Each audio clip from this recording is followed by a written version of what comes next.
Syuib dan Mamat sepa santai di Melaka. Makan dekat Lepak Station, ada sate shawarma, char kway teow, asam pedas dan lain-lain lagi.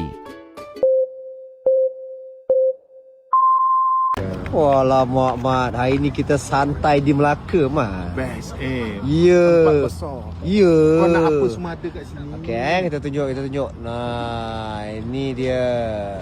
Kita di Melaka di Lanai Seni.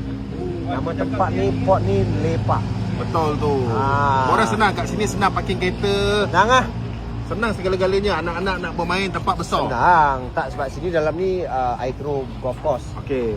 Tu dalam Lanai Seni memang tempat pot Lepak kat Melaka ni. Ini tepi jalan ni. Tengok makanan dia. Asam pedas Melaka, tetel. Oh, yang sampai dalam Melaka. Ni char kway teow. Arabian. Shawarma. Sate ada. Lepas tu tadi apa tadi dah?